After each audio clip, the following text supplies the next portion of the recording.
plowed right now. Okay, good evening.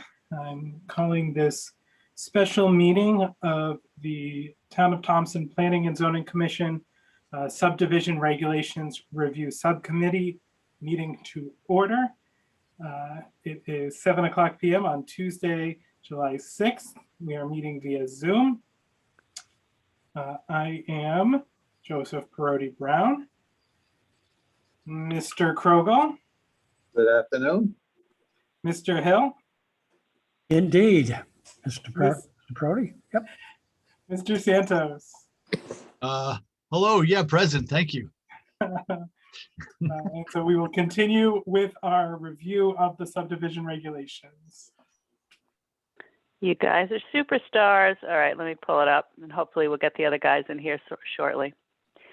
If anybody has Lenke's or Perotti's number in their phone to text them, feel free. They did both indicated they would be available. Okay, this is not one of our exciting topics, but maybe that means we'll be able to get through it without too much editing. So we'll make the best of it we can. Section 4, subdivision map requirements. I don't think that I had a lot of marginal notes in this section, so let me just scroll down. I'm pretty sure this is pretty clean throughout. But that doesn't mean that we won't catch things as we go. But I would be perfectly happy to blow through this fast. Well, I have an issue with number 1. All right, lay it on me. Well, section 7-31 is really town clerk stuff, and which is fine, but I mean, it's somewhere in here. I mean, what they're mentioning is that this has to be filed with the town clerk. Joe Schmuckatelli isn't going to know that looking at number 1. It really should be chapter 92, section 7-31. That means a subdivision map has got to be filed with the town clerk. What was the section that you referred to? It's chapter 92, section 7-31. Section 7-31. Yep. 7-31, just as it says right there, number 1. Just so we should always, anytime we highlight a section, it should be chapter. Oh, I see. You're just saying that the chapter was missing. I got you. There's Lenke. Hi, John B. Hello. Oh. Okay, so I've got that note there. All right, reading right along. Let's find out what else we can pick apart here. Section 4, subdivision map requirements. A, subdivision map. 1, subdivision map shall meet the requirements of, as Alvin points out, Chapter 9, Section 7-31 of the General Statutes of the State of Connecticut, as amended. Chapter 92. Isn't that what I said? You said chapter 9. You wrote 92, but you said 9. That's okay. That's what counts. Thank you, Brian. Okay, all right. Yeah. As amended as to size and materials used. Okay. 2, subdivision maps shall be prepared and certified by a registered land surveyor and or civil engineer under seal and licensed in the state of Connecticut. Pretty straightforward. 3, subdivision maps shall meet or exceed the standards for a Class A. Why did that? There we go. Subdivision maps shall meet or exceed standards for a Class A2 survey as defined by the minimum standards for surveys and maps in the state of Connecticut by Connecticut Association of Land Surveyors Incorporated, latest edition. The Commission may accept a Class D survey subject to the above referenced, I can't see, code for large parcels not proposed for sale or development, or to establish the perimeter ownership boundary of a large parcel where a portion of the parcel is proposed for subdivision and shall be subject to an A2 survey. 4, the following minimum map scales are required. Oh, and here we do have a comment. A, for location map showing location of site in relation to existing town roads, streets, and intersections within 2,000 feet of the subdivision, a scale of 1 inch to 1,000 feet. B, for cover sheets showing location of all lots when required in the case of large parcels proposed for subdivision, a scale of 1 inch to 200 feet. And here in the marginal note from our friend David, I would suggest limiting nitpicky drafting detail requirements. Leave this up to the appropriate professional to clearly depict the design without burdensome requirements. For example, it would be a lot clearer to see an entire subdivision and at 1 inch to 60 feet on one sheet than spreading it out over 3 sheets at 1 inch to 40 feet. Any comments on that observation? Oh, I agree with it. I would agree too. A 1 inch to 1,000 feet is, I don't even know That's if a we'll lot. be able to see anything. That's the idea back then in the 80s. You'd have the whole neighborhood within a 2-inch square. Mhm. I do feel like this is like the number one, what's the word I'm looking for? Thing that we ignore, that we're at waiver that we grant whenever these applications come through. Is the scale? Yeah. Yeah, and in fact, you addressed that somewhat in the zoning regulations, right? There are no specific requirements for the scale. Who's got the book in front of them and can refer to that? How did we handle that? I do. Do you remember what section it would be in? Section 2, maybe. I It's just, wherever the application requirements are.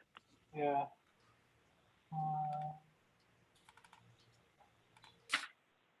I'll find it.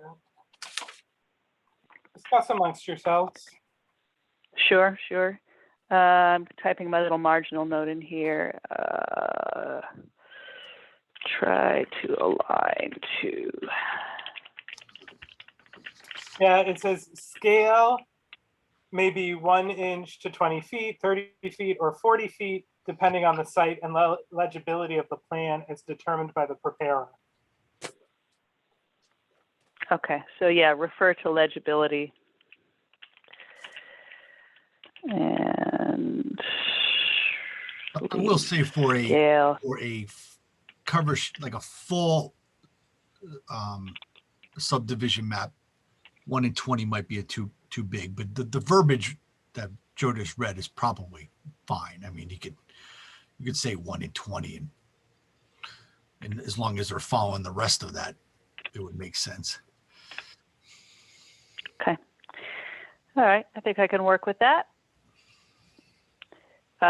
This is all scale. C for detail, same thing down here. C for detail, sheet or sheet scale of 1 inch to 40. For road details, horizontal scale of 1 to 40, vertical scale of 1 to 40. E for map showing wetlands approval, including any modifications, scale of 1 to 40. But I think that same comment covers all of it. So I'll try to align them together and see if I can make something clearer. B, record subdivision map. The record subdivision map shall include all the following information in a neat and legible manner drawn on polyester film, Mylar, at least 0.003 inches thick on a sheet 24 by 36. The map shall show the following. And Joe, I may ask you to compare this again to what our requirements are for site plans or special permits. A, date of preparation of the map and revisions thereto, scale, visual scale, north arrow, town and state. B, a location map showing the location of the subdivision in relation to existing roads in the town at a scale of 1 to 1,000, north, same as sheet. C, an index map if the proposed subdivision is divided into sections or is of such size that more than one sheet is required, showing the entire subdivision with lots, lot numbers, streets, street names, delineation of areas covered by each section or sheet, and match lines between sections. D, name, width, and locations of existing and proposed property lines, streets, walks, and other rights of way or easements, including those for utility lines, sewers, septic systems, storm sewers, water mains, catch basins, culverts, other underground structures, buildings, monuments, and water courses within and adjacent to the area to be subdivided. E, a soils map is defined in Article 2, and any subdivision proposal which incorporates any wetlands or any water course shall show the boundaries of all soil types having severe limitations and low or very low potential for soil absorption sewage disposal facilities, as such soil types are defined in soil surveys of Windham County, Connecticut by USDA Soil Conservation Service, December 1981. So up here we have another comment from David, just require NDDH approval for the subdivision. So far, we have considered that a compelling argument.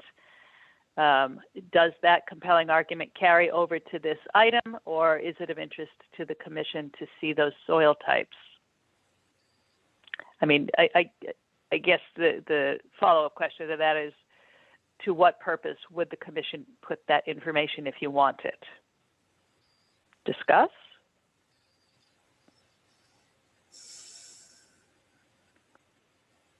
Actually, just leave it to the NDDH or the inland wetlands. That's more their expertise, and we should just follow through after their recommendation.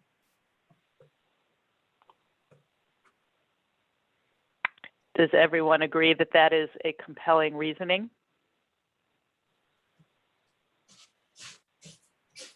How in depth do you want to go with this?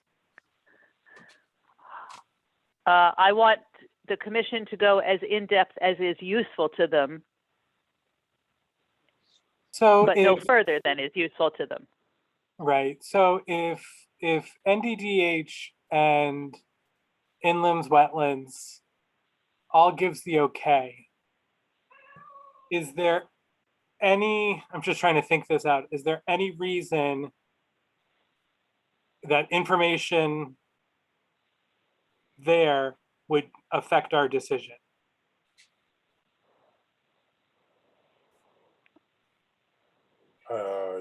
I would tend to think not, but the builders in the group, maybe you can think of a compelling reason. I don't want to abandon it unless we're sure, but that has been the thread of logic that we've been following throughout so far. Can you scroll back up? I just want to understand the topic again, like A, B, and C. Go keep going. So this is record. This is what you're showing on the map. This is the record submission. Yeah, this will be filed with the town clerk. Right, yeah, this isn't for approval or. Yeah. I guess to like what Joe just said, if it was already filed and approved with NDDH and inland wetlands, they would already have their copies of whatever they needed. Why would we need any of this stuff? Would there be a compelling reason for someone who's searching, has gone to the town clerks to pull the Mylars? Yeah. That is looking for everything in one place? Yeah. Yeah. Understood. Yeah, if there is a compelling reason, I think that is the compelling reason. And I think it was you, Brian, who just said it a minute ago. We're not talking about you guys approving the septics, because that approval comes through a different agency, right? We've beaten that horse to death, I think, already. The question here is, do you want it depicted? And it could be yes, it could be no. I would say depict it if you think it's useful on the map. If you do not think it's useful on the map, do not depict it. Could it be abbreviated somehow?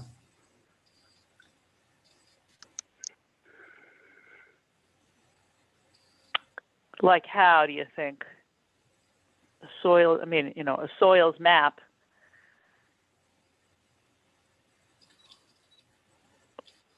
What else would it be? A narrative form of where soils were in relative position? Do soils maps changed? They can. All depend on the course of the weather, or the whatever weather conditions are, because if you get a lot of rain we have, certain areas which you think would be kind of somewhat dry are now pretty much wet, so you wouldn't have the flow, if you want to call, of what you're trying to Mhm. do with a septic system, that would all come into play, you know, it would. I feel like E and F can remain. I'm not so sure that G, H keep going down because they're just making kind of statements, right? They're just saying H is These are the things right. that shall be depicted on the map of record. Yeah. So let's just read them in order, and then maybe we can take them instead of one by one after we have them in order. So the soils map is defined in Article 2, and any subdivision proposal which incorporates any wetlands or any watercourse shall show the boundaries of soil types having severe limitations and low or very low potential for soil absorption sewage disposal facilities, as such soil types are defined in the Soil Survey of Windham County, Connecticut by USDA Soil Conservation Service, December 1981. All inland wetlands and watercourses and areas regulated by the Thompson Inland Wetland Commission, wetlands and watercourses shall be delineated by a certified soil scientist.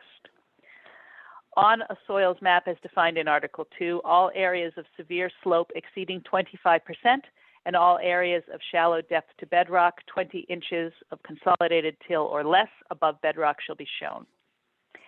Areas within 100-year flood hazard areas as delineated by the Federal Emergency Management Agency, FEMA, and as shown on the most recently amended maps prepared by the 100-year flood hazard area. The map shall include the following notation. This subdivision does not include land areas within the Federal Emergency Management Agency's 100-year flood hazard area. Area of each proposed lot exclusive of areas designated as inland wetlands and watercourses by the Thompson Inland Wetland Commission. For each proposed lot, the proposed septic leach field system and reserve field shall be mapped showing distances to adjacent uses of land or property lines. Location of percolation test holes and deep hole tests for each lot key to the sanitary report as required by Article 4, Section 11B of these regulations. Location of proposed wells and water sources for each lot keyed to the sanitary report as required by these regulations. And the location of any points of drainage discharge points onto the tract from any street or other property. So just off the top of my head, I'm pretty sure we scrubbed that sanitary report in favor of the NDDH approval. Right? Does that sound like what we did? I feel like it is. You know, J through M is on a map is very brief. It doesn't take an awful lot of, they're going to show that anyway. J to M. Yeah, They are. I actually Okay. would include H. I think any civil engineer that's writing up a map is going to not put anything within the 100-year flood hazard area. Exactly. Yeah, I agree. I don't know. I'm sitting here, my mind is spinning. I feel like these should just be subcategories. Like E should be a soils map : and then have all these things underneath it, and they should be shortened in verbiage. I feel Right. like Very I feel like brief. J. I completely agree with David on H. The sentence really doesn't make any sense. It says prepared by the 100-year flood hazard area. That doesn't even make any sense. You know, so I feel like H could be like, yeah, just areas within 100-year flood area, delineated by FEMA, period. Done. It's the only thing you really need to say. I mean, any civil engineer knows that. Yeah. But you're seeing what I'm saying, right? I feel like it shouldn't just be E, F, G, H, I. It should be E soils map : and then have a list of like abbreviated things of F, Right. G, H, I, J, K, L, and M. Otherwise, we got a verbal salad here, which Yeah. is Yeah. Well, I that's a agree. problem throughout this document. You know, and you have to assume that in attempting to be thorough, all they really did was create more opportunity for error. So what you're saying, Brian, is keep A, B, C, D, then E, and then what E, soil map, Yeah. and then do F, G, H, I, J, K, L, M, and just Yeah, put it all in exactly. loose. And I actually, now that I'm saying it, thinking out loud here, I'm not so sure a soils map and having them all below makes complete sense, because not all these things are actually related to soil. Yeah, they're in a mishmash order, that's Yeah. for sure. But there are references to soils maps. So E and G relate to soils directly. So can these be condensed for Yeah. better clarity and according to your actual need? Well, that makes sense right there. What Brian has got, EG, put that together, but it would still have to go. We would still have to base it on what NDDH would, for their requirements too. That, we still need that definition. Instead of sitting here going back and forth, can I just make this? Go for it. So I have no problem trying to help rewrite this or structure this, because I think we could sit here for the next hour trying to restructure this thing instead of waiting on that. Do you want to just send it to me, T, and then I can reformat and we can review it at the next meeting? Because I feel like we would spend a lot of time. Yeah, That's a good idea, Brian. I think that's a very good, a point very well taken. My whole idea with this is what I want to make sure we're balancing is the interests of someone who may go searching in the town clerk's office Exactly. for this, with what level of onerous nature are we putting on the subdivision owner? I would agree. Like, so if we list there, oh yeah, make sure your drawing has, I don't know, the 100-year floodplain. Doesn't that drawing exist somewhere else already? And I know that I understand one location, a person could pull this and they get all the information, but do they truly get all of the information? They should have to go to other departments to really combine all these things to make it all the information, right? Well, I guess that depends on what your guys' expectation is, and here's where, and part of the reason that I don't have more comments in here is because I don't think of it in those kind of linear terms, like what is logical from a construction point of view in terms of your process, what really needs to be on the map, what really doesn't need to be on the map. The places where I look at the regulations and I have the most to contribute is how the pieces relate to human behavior, right? Yeah. Neighborhoods, how neighborhoods function together. But map requirements and construction requirements, I have to rely on you and Lenke and Alvin from his experience in the building office. That's where you guys are particularly helpful. But I'm perfectly happy to send you this subsection, Brian, and have you go, well, if I was creating a map, I'd want it to look like this. Yeah, so just send it to me. So just to tell the group the way I'm going to restructure it is, I'm going to restructure it as if I'm a civil engineer in doing the natural things that I would do on any map, regardless if it was a record drawing or not, right? I'm just going to put it in that order, and then that type of drawing would have been submitted already, right? That's a very valid point, Brian. I'm with you on that. Simplify it as much as you can, but we're not all civil engineers, registered civil engineers. I'm just a regular guy out in the field. You tell me, you give me a map and I'll follow it wherever, how you want it. But I agree. Let's simplify this, because, this we could dance with this, like you said, for an hour. Yeah. All right, go ahead and just send me that, T, and I'll restructure it, and then the group can review it, or we'll email it out or whatever and approve it next time. Well, What do you think do of it? already have it. I resend this draft every time we do a. All you got to do is pull out. Oh yeah, it's in your attachments. If you want me to pull out the section discreetly, I can do that. Not necessary. I will go find it. No problem. Yeah, I saw. Yeah, it's an editable Word document, so you can cut and paste out of that all you need. I've got the master here. Yep, no problem. Let me just put that on my radar screen here. Okay, excuse me. I mean, I excuse know me, folks. you're taking a lot of vacation time. I don't want to. Yeah, I know that, but I can do that during my vacation. I'm not going to tell you that I might not have a few pops on me when I'm writing it, but I will. Are we recording? Yes. It could make for a more colorful experience reading the regulations, which I'm all for. There you go. There you go. Mike Kroger, what were you going to say, pal? I need to leave the meeting for a moment. I'll be back very shortly. Okay, very good. Okay, Thank you. we'll be here. Thanks, Okay, Mike. thank you. What's Joseph's thoughts on this quickly? I'm looking forward to seeing Brian's work. There you go. All I wanted to hear.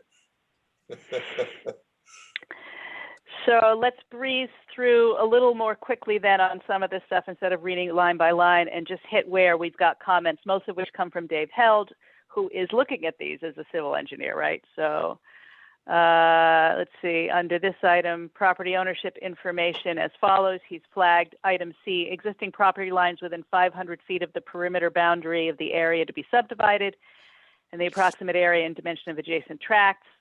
Same note here on D, both the street right-of-way lines of any street abutting or within 500 feet of the tract, the survey relationship of the tract to nearby monuments, town roads, or state highways where practical, may be presented at a smaller scale.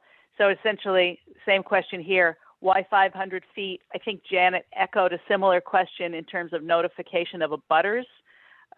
We had 500 feet named here, whereas it's 200 feet, I think, in the zoning regulations.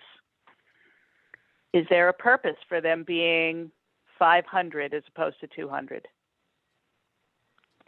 Just bring it in line with the regulations. Take the 500 and make it 200. Just keep it all consistent across. That it's going to will not make that much difference if we changed it from 5 to 2, unless everybody else disagrees.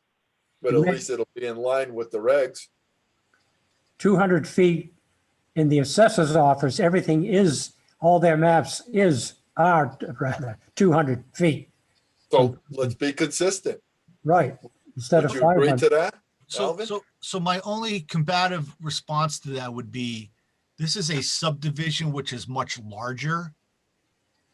And then the zoning regs are sometimes dealing with just something a lot less than that, right? I was gonna say the same thing, Brian.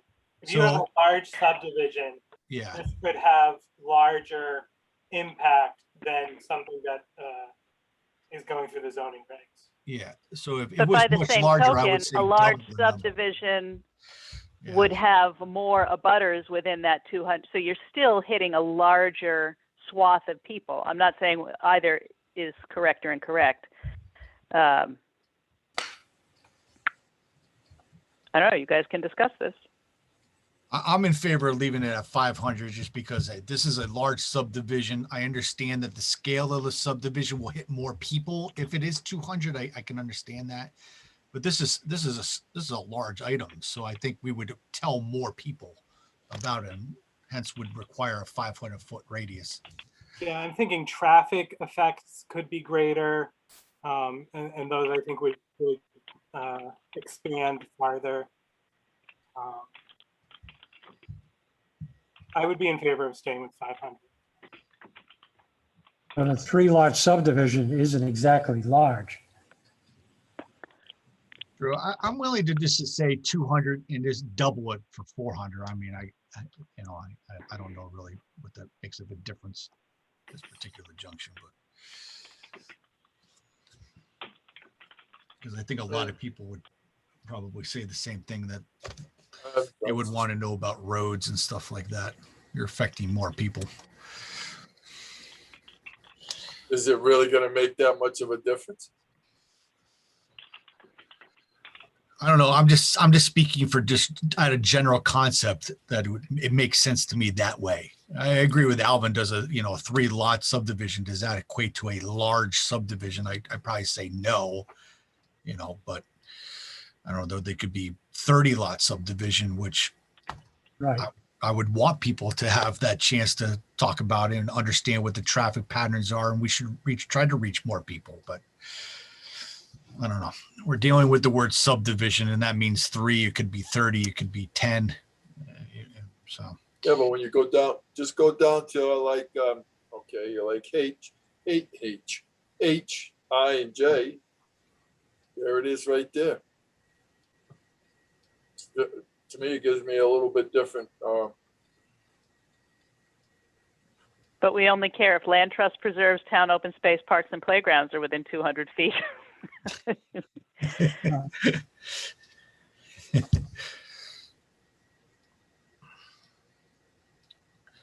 Okay, even G. Yeah, I mean, I guess C, going back to C. All right, I'm sorry, Mr. Subdivision person. You got to do a little bit more work. That's it. Sorry. I'll see what I can do with that. I mean, I think relative to Alvin's comment, is there a number of lots that triggers this? I don't know if I want to go down that road, because how many times are we going to ask ourselves that question throughout this document? Well, I'll tell you why I bring it up is because we've seen several small subdivisions, 3 lots, 5 lots, because people are subdividing for families, subdividing to just monetize and stay on their properties a little bit without necessarily being capital D developers. So, I don't know. I don't know how much more complex it is for a small D developer to include this level of detail, versus something closer to what we require on in the zoning regulations. I think that the point that you guys are making about, yes, if we're looking at a large subdivision, the impact is greater, is well taken. But what was it, Jezersky Lane that you had a few months ago? It's a re-subdivide, something that was already subdivided, adding one. Right now, there's no language that differentiates between that and Donovan Drive in this. Donovan Drive is like a 1 out of 10 coming in the next 10 years. Anything of that magnitude. How often are we going to see something of that? Every time I hear somebody say there isn't that much land to be subdivided in Thompson, I can picture a lot of big parcels in this town that people think are not vulnerable. But if somebody owns it, somebody can sell it. My neighbor has like 10 of them like that. Yeah. I mean, they might not be likely to go. Yeah. Obviously the O'Learys aren't selling any of their property unless they're forced to, and they keep putting them in land trusts, right? Probably the same thing for the Blackmer properties. But, there are people with big parcels, and there's parcels on the map, on the market now, 50 acres over at Plum Road or whatever it is. And so, but there are also plenty of those others, people who have mid-sized to largest properties who may just want to carve out a couple of extra income properties, like Napic. Yeah. And to Brian's point, how many times can we do this through the document? We already did do it, right? Didn't we look at, and I'm wondering, the reason I'm bringing it up is I'm wondering if it would be helpful for us to delineate sort of a small subdivision versus large subdivision project, at least philosophically. I'm thinking, I don't know, was it sidewalk? There was something where we set a lot. Sidewalk, yes. Sidewalks. Yes. What's the level where it triggers a sidewalk? What's the level where it triggers? There was something else too, maybe. Well, it was the opposite way. How many will you allow on a shared drive? Well, I like cross-referencing it to a sidewalk. I think that makes sense, because usually a large subdivision requires sidewalks. What was the number that we classified that at, requiring that? I don't remember the number, but I think that was in fact some of our logic, right? We talked about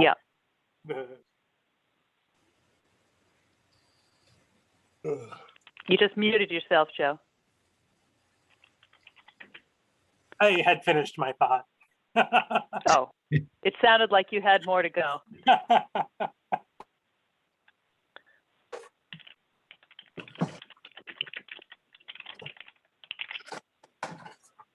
Well, I got one suggestion. On number 2C, existing property lines within 500 feet of a subdivision of 4 lots or more. The perimeter boundary of the area to be subdivided, et cetera, et cetera.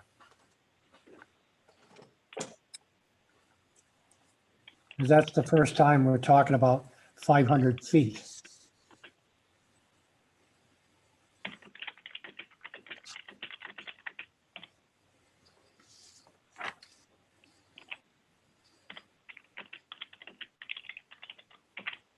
Okay. Look at how much conversation we have. Oh, and there's my kitten baby. What baby wants, baby gets. She's so spoiled. Getting my baby lab tonight, as I said to you, T. It's coming home. Oh, you're not there yet? Around 8 o'clock, Roxy shows up. Yellow lab tonight. Guess who's sleeping in the basement? That would be me, taking care of the dog. No All right, comment. so let's move down to letter C, subdivision site plan, because we've got another little bubble up of comments from Dave Held having to do with the, let's see, D through G, contour line requirements for topographic details, drainage ways. This is mostly topo. I would suggest removing all of this and just requiring a T2 or T3 topo survey in the area of development with 2-foot contours. Is that what that says, 2-foot contours? Yes. Methods of generating the contours should be left up to the surveyor who is certifying the survey. These methods are advancing at an exponential pace, and methodology should be left up to the appropriate professionals. To my non-construction, non-engineering ears, that sounds like a rational statement. I agree. What about you guys? I'm just triple checking what the T3 survey is right now. I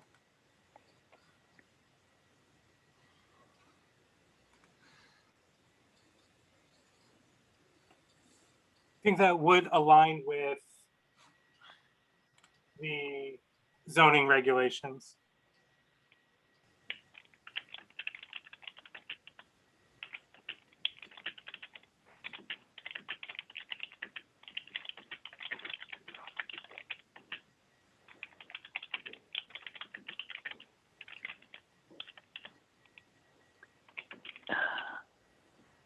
I cannot read this screen today. I have no idea if I'm typing anything correctly here. Yeah, it looks all right. Okay. All right. Did you say you were looking up the difference between T2 and T3, B? Yeah, I am. Yeah, but I agree with Alvin and Joe in theory. So that sounds good. What Dave Hill wrote there.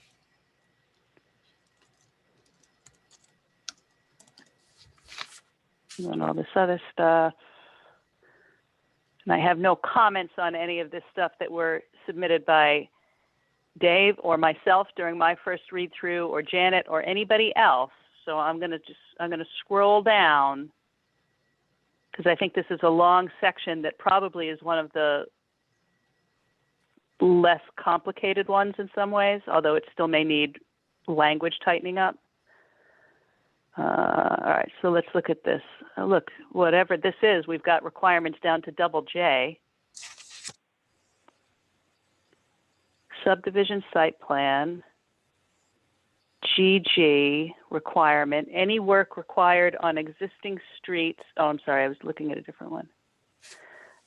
EE, the following statement, per section 8-26C of the Connecticut General Statutes as amended, approval automatically expires 5 years from date of approval if all physical improvements required by this plan are not completed by that date. Dave's comments, I would change to public, rather than physical improvements. Okay, I see what he's saying. Per CGS, I don't think the expiration can be automatic. There are notice requirements, and the PZC should be free to choose whether it's in the town's best interest to expire the approval. In some cases, it wouldn't be. I definitely concur with the public. Yeah. Well, no, do I? If all physical improvements. Well, I have section 8-26G in front of me, and it doesn't say anything about physical improvements.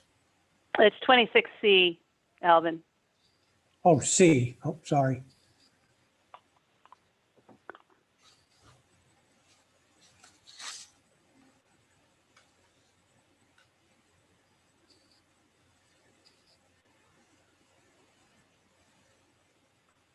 I mean, if the statutes say the approval automatically expires, whether we think it's in our best interest or not, the implication is that it expires.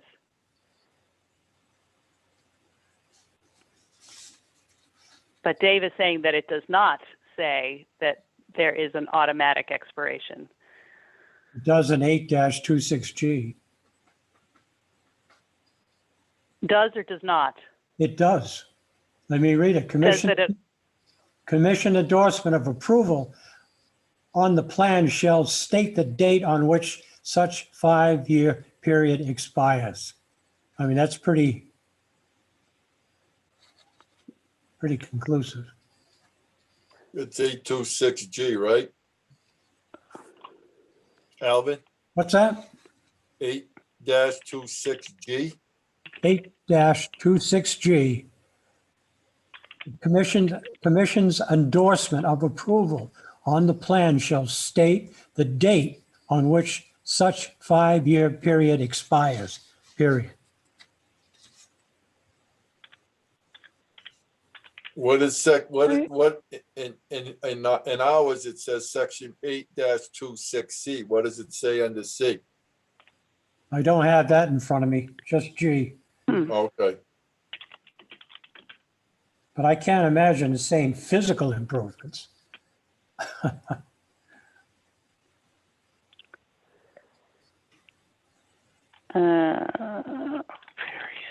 So what are we saying? What would be physical improvements?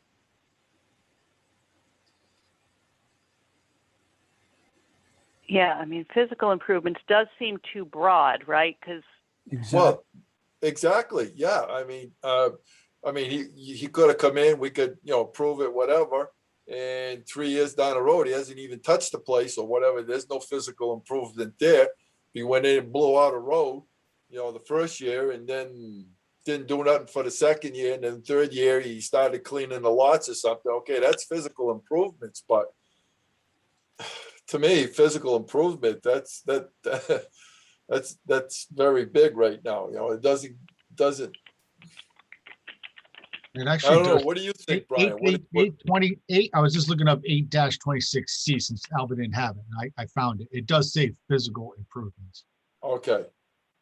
Says But- work for Okay. purposes of section means all physical improvements required by the approved plan, blah, blah, blah, blah, blah. So if So it we, as defined in the plan, period. Yeah, to read it again. It says, quote unquote, work for purposes of section means all physical improvements required by the approved plan, comma, other than staking out the lots, comma, and includes, but not limited to the construction of roads, storm drainage facilities, so on and so forth. well, I mean, if that's what's referenced, then that's what's referenced. We can move on from that. Yeah. That's what is written You there. know, we're not correct. Yeah, we're not rewriting the statutes. Yeah. Any work required on existing streets to substantially meet the standards of these regulations, including proposed drainage improvements. See comments on off-site improvements. That was earlier, and I know what he's saying there.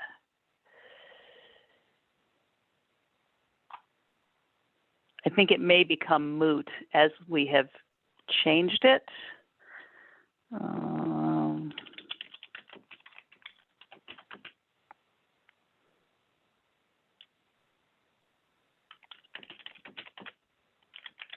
So he's just saying that we have it in another location as not on the Yeah, when we, subdivision. I know that what he's referring to here, when we were talking about street design and the extent to which developers were required to improve streets, there was previously language that said that if there were unimproved roads Yeah, in X relationship, yeah. that the developer would be required to improve them. But we all agreed at that Yeah. time that we couldn't compel somebody to improve something that wasn't directly on their site. Yeah, completely agreed. Yeah, we talked about that last time, I remember. Yeah, so that's so that is consistent here, so I'll fix that. KK, any information relating to the subdivision, construction features, terrain elements, and/or uses to which the property of the subdivision is to be put that might be required by the commission. Bizarre sentence. This can't be binding, as any use allowed in the underlying zone would be appropriate. That is an argument that Dave has made several times. I don't believe that you guys have accepted that sort of fully, but let's see, let's read this through more slowly.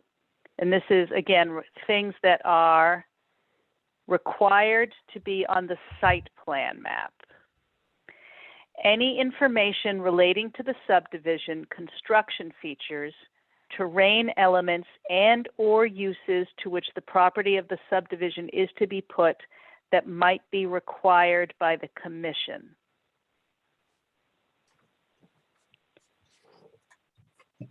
This can't be binding. Any use allowed in the underlying zone would be appropriate. So if I interpret this comment correctly,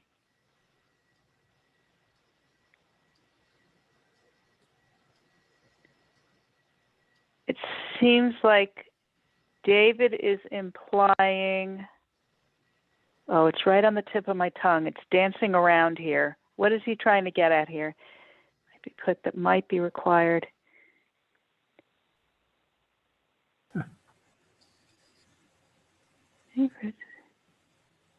I mean, I think that this is just a convoluted way of stating the proposed uses for the lots created in the subdivision,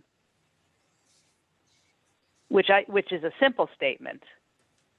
And maybe by the nature of this complicated construction, Dave thinks it's saying something else. Yeah. Joe, what do you think about that, fellow language person? Yeah, I'd love to sort of pull uses out. So if we think about any information relating to the subdivision, construction features, and terrain elements that might be required by the commission. That may be required, not might. Oh, Well, yeah, okay. yeah. So any information relating to the subdivision, construction features, or terrain elements that may be required by the commission. So I guess my question at that point is, for what purpose? I do think David makes a good point that the use well, so how do we know if well, okay, right, because we don't care. He may not be, so, okay, so let's game this out a little bit. So let's say I'm a developer and I'm actually not proposing to build anything. I'm just proposing to subdivide and sell lots. I'm actually not interested in what the uses are. So why should I, the developer, be required to show whatever potential uses could be on that lot? Those uses are described in the zoning regulations. I think that's what Dave is getting at here. I agree. I think that's what you're getting at too. Yeah. No, that I'm okay makes with sense. striking what you struck there. I feel like that's fine. Yeah, I think that addresses his comment, which if that's what he's trying to say, I would agree.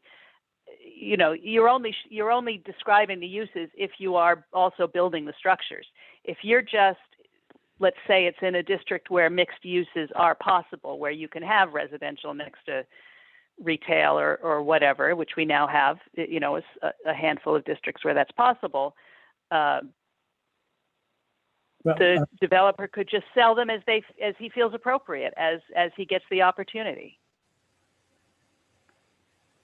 And then it's up to the builder of those individual lots to run their proposals by planning and zoning to see if they meet the standards under which those uses can be applied, right?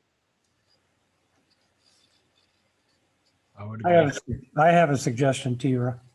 On KK, any information related to the as-built subdivision. That implies they're going to be building homes.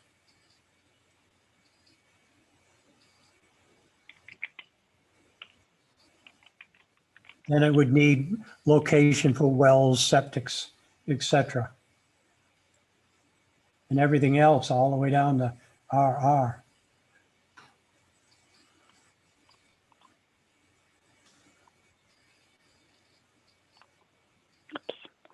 Should actually make this "and" because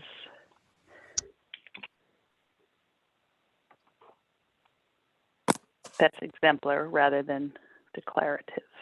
Right. I'm okay with that. That looks good. Does that get at what you think the meat of it was as well, Joe? I think so, yeah. Okay, look at that. We solved another problem.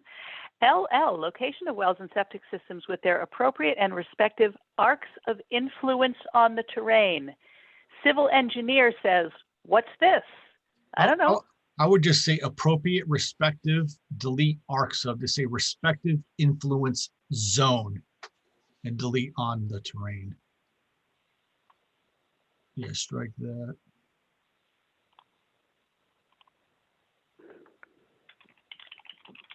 Oops, still in strike through. And that's going to be dictated by NDDH anyway. Exactly. Yeah, I mean, because a septic in a well has an influence zone, so that's dictated by somebody else. Just put, why don't we just add those words into it? Yeah, we just did. So, oh, just did. NDDH. Yes. And that would come pretty much define it, won't it? Yeah, we What- could say comma as dictated by NDDH. Then and it's pretty much a done deal. That's my thought. There you go. Yeah, I agree. I mean, that's what's going to happen anyways. Right.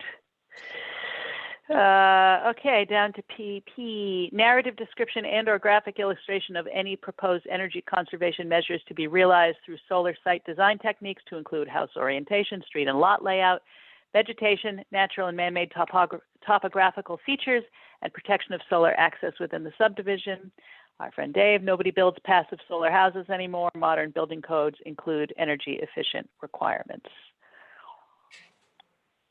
Well, I don't know that it's true that nobody does that. But Yeah, I don't know if I agree with that. No, I don't know.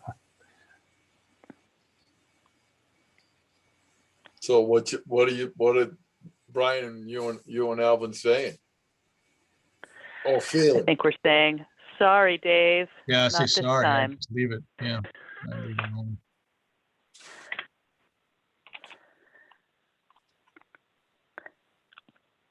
And here we have another big Y. Soil types for the entire parcel based on field investigations and or the soil survey of Windham County, Connecticut as amended, and depth to bedrock. Soil types for the entire parcel based on field investigations and or the soil survey of Windham County, Connecticut as amended, and depth to bedrock. And again, these are items to be included on the subdivision site plan.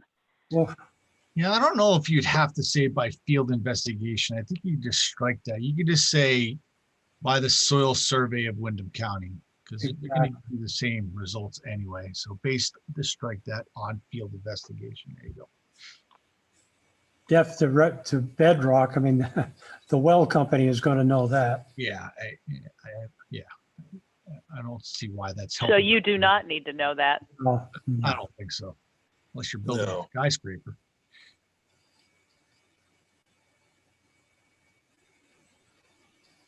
Yeah, I mean, all of this information that's on these maps should be useful to the commission and or the developer, or else what is the purpose? It's just extra work, right? So that's the standard here that we're looking at for what's to be included on the map. It must be genuinely useful, or else it's just causing costs for the applicant and headaches for you guys. But if it's useful, you want to keep it. Yeah. Oh, this is a simple one, and yeah, that's just a technical comment, we can pass by that because you are a planning and zoning commission, not a planning commission. Construction plans. Construction plans in accordance with Appendix B for all proposed roads and drainage and other improvements shall be submitted on 24 by 36 prints and 11 by 17 reductions.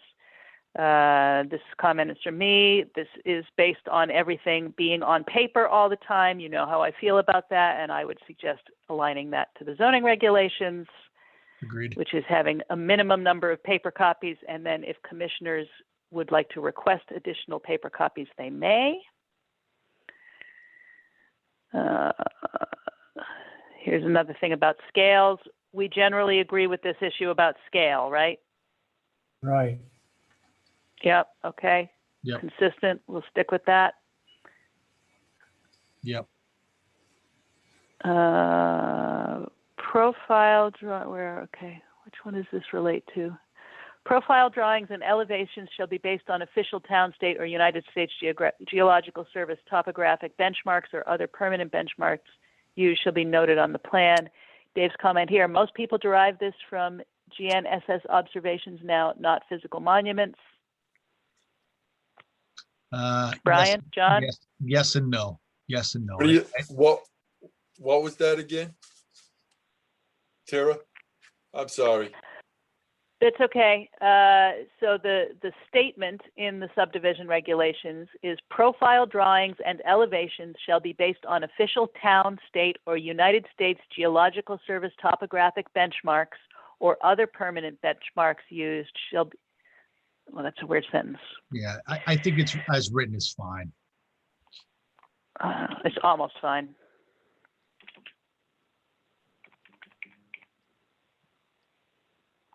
Two sentences. Other permanent benchmarks used shall be noted on the plan. Although so that is two sentences, but it creates a small logical dilemma, which Correct. is if we're saying it shall be based on this, but then other things used shall be noted, under what conditions are those other things permitted? So I don't know, Brian, why would we want one versus another? Well, I will say some people, let's call it what it is, still use a field tape, right? So they'll go to a landmark, an iron mount on somebody's property and use a field tape to measure off that iron mount. Now, a true surveyor is going to come out and they're going to have global positioning system and they're going to not really count on the mark at all. They'll probably go down the street and find some other benchmark to go off of, right? My point is people still use those iron mounts to lay out things, right? So I think it should be topographical benchmarks and or other permanent benchmarks used shall be noted on the plan. Yeah, and or, I like that. Or. Yep.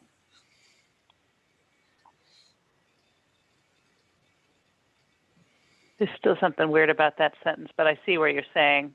I'm just going to create an and or note to myself here and look at that for grammar.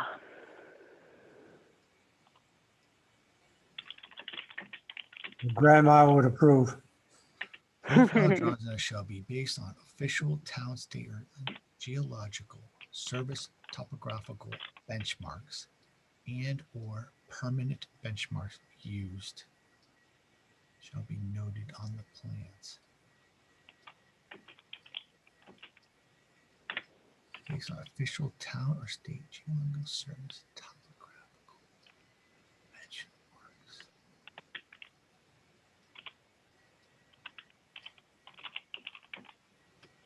Yeah, I agree with you. The sentence is still a little weird. I feel like it should be It's weird. Yeah. Benchmarks shall be noted. That sentence reeks of something I'm going to have to rewrite a couple of times before it actually says what it wants to say. Okay. Yeah, you got it right on the right there. It's both, right? You can use the global positioning or the iron monuments. You know, however you want to write that in there. That's fine with me. Yeah, as long as I know what you guys find acceptable for the standards, then I can create the language that sets it up. So that's fine. That's fine. Okay, Curly. How about the word above? So go back to that. Sorry. So go to go up there. How about, sorry, Tell me where to go. right there. Stop right there. So how about topographical benchmarks via GIS data or iron monuments, both noted on the plan? Or Brian, do they use iron monuments? I always thought they were concrete. Concrete. I saw a survey 2 months ago use an iron mount. Drive it right into the ground and they put the little concrete base around it, but it was driven with an iron mount stake. Okay. Yeah, I mean, and Isn't that how they? That's how they locate them, right? Yeah. Because So, if but the what concrete Alvin's talking gets buried, about, then they can still locate the iron. sometimes what Alvin's talking is that sometimes they'll put a piece of concrete in the ground. They'll put a PK, a pin, on top of it, and that gives you the center line of the. That's what you're talking Correct. about, right, Alvin? But not right. Not with the iron benchmark is either 3/4 or 1 inch across. Correct. Yeah. Yeah. But on a concrete monument, that plus sign, Yeah. The I mean, plus. it's a Yeah. half an inch or less. Yeah, it's much more accurate, right? You'll Much see that more like on like you go down to Grosvenor-Dale, they'll usually put those on sidewalks because you don't want the iron mount in the ground, right? They'll put a Right. plot, they'll put a little, it's called a PK right on it's very, very small. And that's just, it gives you accuracy, but Brian, now that I'm in the marginal note here, Brian, I need you to repeat that for me one more time. Topographical benchmarks. yeah, via how about, I'm trying to come up with more general terms other than you say GIS data or physical monuments. Right. How about that? Because that word Yeah, I physical agree with that. covers all of those things, right? That makes sense, Brian. That could Permanent be, benchmark. That sounds better. Yep. And shall be noted on the plan. This way you get your northern and easterns if you're using GIS, and you have usually they'll say iron mount or iron monument or some other thing that they used on the plan. Here you go. well, Okay. that would be kind of correct, because behind me on the government land where my property used to be part of the government, they had If it's the state, it's concrete, believe me. no, these were metal. These were like 4-inch round disc, United States Army Corps of Engineers, United States government. And that was, and it was, like you said, in the middle of it was the center, and it was marked. It was all across between my brother's property, my property, Balanzo's, all the way down, right out to where Blackman's Farm is. And that was what they call the boundary lines, and you couldn't pull them out of the ground. So those were permanent markers. Like it could be a concrete 4-inch by 4-inch square, like you were saying, put a pipe in the ground, and then they put that right on top, and it becomes almost a permanent marker with a center mark. Yep. You know, I agree with Brian on that. I think that would be, the best way to go. So this way it eliminates a lot of stuff. It isn't the homeowner we're talking about, it's the engineer. Correct. And it has to Yeah. have, and usually it has to have the engineer's stamp or whatever his number is. Sometimes they have them stamped right into it. I've seen that. That eliminates a lot of, because a lot of time you got engineers that are retired. Now you got to go back tracing it into the town clerk's office. Then you got a reference point. Okie dokie. Okay. All right, where were we? Last sentence. Anybody sees the top? The seal What's of the that? registered professional engineer. Oh, yeah. All right, so this is the next one where we have the comment, which is letter I, presentation. The plans presented to the commission during the public hearing shall be in colors satisfactory to the commission.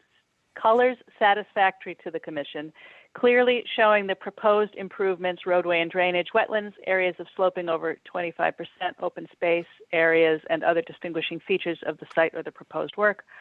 All property lines shall be boldface on all presentation drawings. Colors shall be as follows. Roads shall be gray, drainage purple, open space green, wetlands blue, distinct on blue line prints, steep slopes orange, utilities red, ledge brown, 100-year floodplain dotted blue line. Leave this up to the design professional. Nobody needs a colored drawing for a simple project, and it just equates to wasted resources for applicants and design professionals. Concur? Don't concur? Yeah, I got one of those cards in my wallet. What, a color-coded legend Yes. card? I always had one. That was given to me a long time ago, different color codes. Yep. I still got it in my wallet.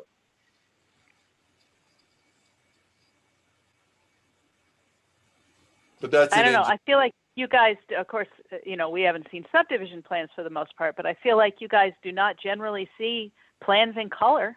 Yeah. Like every once in a while you see one. Well, It's been a long time since I've seen a plan in color.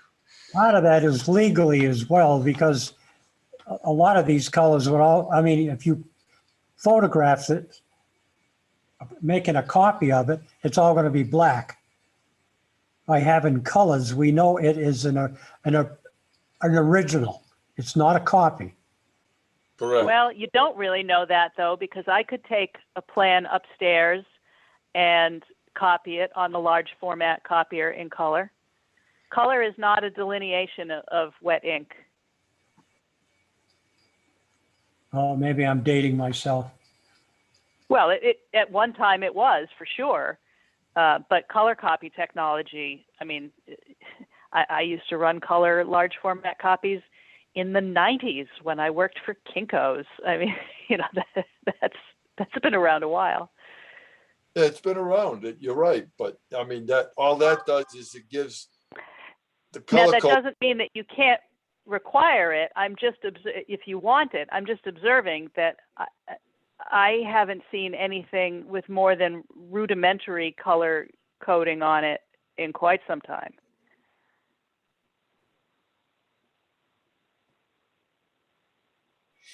I'm okay deleting this. I haven't seen a color drawing in a long ass time. And you see a lot of drawings. I see a ton of drawings. No, Not but subdivision drawings, not subdivision drawings, but I see a lot of building drawings. Yeah, well, I mean, when I was working for RH White, I went through 2 months of course of with water, gas, and everything, and that's where I got all the card with all the different colors for roads and drainage and you name it. I still got it. It's in my wallet. I don't know if it still looks good, but that's how we. There's we drawings. Black but and that's white. how- All these drawings. But that's how we Boy. identified when we were working on, like RH White used to do a lot of subdivision, putting in gas lines and water lines and sewer lining. And that's how we had to learn learn how to identify things, and I'm going back almost 20 or 30 years. But, So Brian, going to that big tome of plans that you just flipped for us, are those all building schematics, or do those include the yeah, site? they're all Because building that would plans. be relevant on the site. Yeah, they're all building plans, but there's site drawings in here. And my point is I haven't seen a colored drawing that's, says, like it says here, drainage purple, open space green. I mean, unless it was specifically for a presentation, which that's the word that's being used right here. Correct. Presentation to the commission. I mean, I've seen color coded drawings for presentations because just all the 3D modeling that I see these days is everything's colored. But, to classify drainage as purple, I mean, who's dictating that? I've never heard of such a thing. Yeah, I mean, to me, this seems, and let me know what you feel about this. It is recommended that the presenter applicant. He's going to have his signature on that anyway. that would Yeah. have, And that signature has to be signed in blue. not the- black, as Mr. Hill pointed that out to me one time. But somebody just made a point, maybe it was Brian, I don't know which one of you it was, just made the point that this is for the presentation. So this is assuming that some guy is going to stand up like Daniel just did the other day with his plan on an easel for a public hearing. So this is actually somewhat less for the commission. Correct. The implication is that it's somewhat less for the commission and somewhat more for the public to understand. So let's try this. It is recommended that the presenter, applicant, whatever,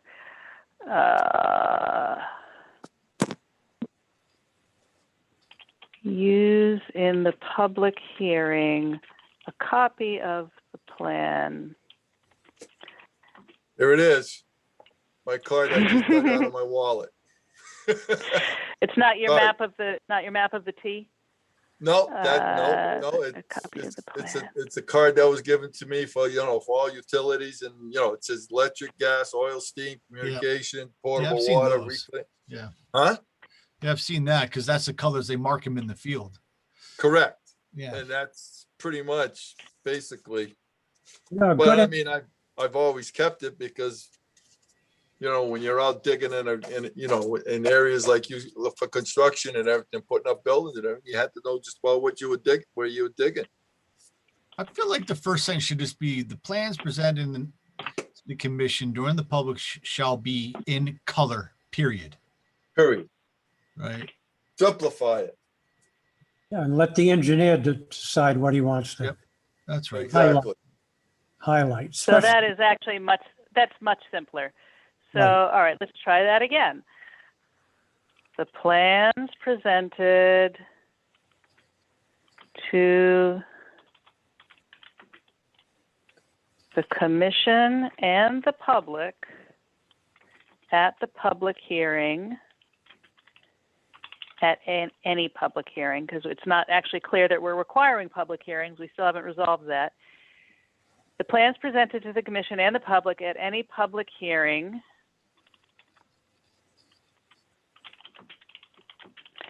shall be in color, Period. Yeah, it should be. period. Yeah, or it could say that clearly shows the proposed improvements, roadway drainage, wetlands. How about this? Oh, just- Use of specific colors is not prescribed, but the various elements should be clear and easy to differentiate. Not should, either may or shall, not should. Yeah. I see. Get him. May or shall is leniency, may. Well, make it's for the commission, it should be shall. Correct. I kind of agree with you there, Alvin. But just that whole first sentence, I think, is satisfactory. I don't think we have to go any farther after that, The public hearing shall be in colors satisfactory to the commission. I think. Yeah, no, Joe, it's- help me out on this sidebar language here. What am I missing? It's still a little clunky, I think. Color, use of specific colors is not prescribed, but the various elements shall be clear and easy to differentiate during the presentation. Your voice is mumbling, Tira. No, that was me. That I'm was sorry. Joe That mumbling. was me reading to myself quietly. I mean, Who's I do mumbling? have a relatively low voice, but it's not that low.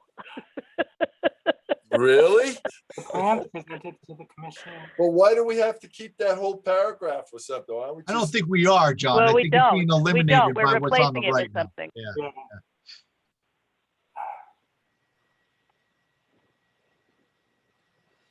Yeah. Let me think about it. I don't hate it right now. We got your brain all in confusion there, Professor. Yeah, exactly. Can we just be a little bit more specific? Say, but the various construction elements shall be clear and easy to differentiate during the presentation, just to make it a little bit more clear.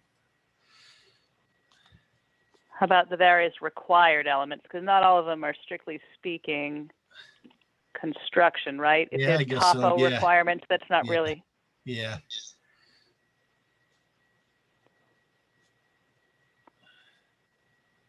I think it's pretty global, that paragraph there, but maybe that's what we want anyway, right?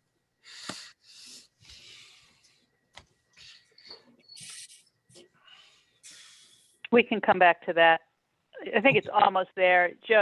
Joe, when you get your eureka moment, call us back to it or email me or something. Will do. All right.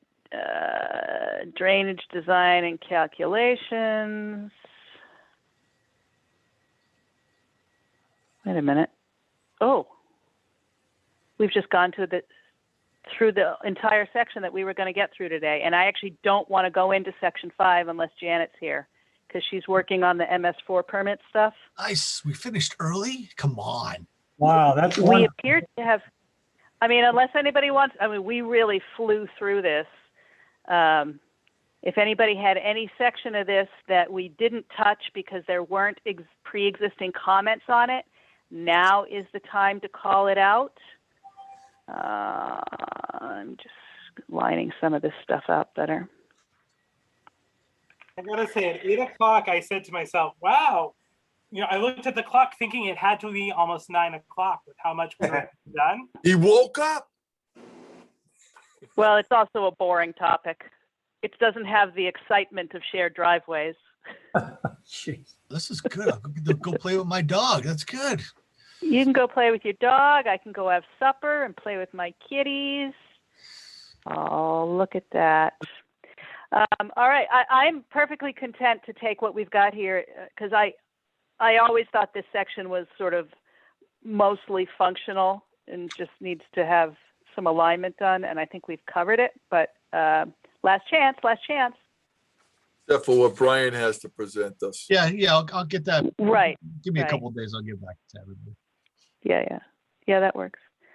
So I'll share some good news that has nothing specific to do with planning and zoning. I did get notified right before the long weekend that I did write a successful grant application to have signs installed at Trainwreck Park. We're going to get 7 brand new interpretive panels describing and depicting the history of the Great East Thompson train wreck. Those will be on the ground by October. Wow. very Full good. stop.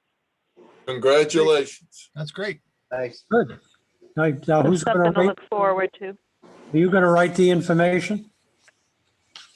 No, the Historic Society and our National Park Service partners, one of whom is a historian, are doing all that research. Good. I'm just the scheduler and the money holder, which Cool. is fine with me. And I wrote the grant, so. All Cool. right, I love getting through stuff. Okay, good work, guys. You are relieved. Yeah. Yay. Good. I will- Go ahead, Wonderful. Alvin. Very good. Thank you. Have a good night. Yep. See ya. Good night. Good night, everybody.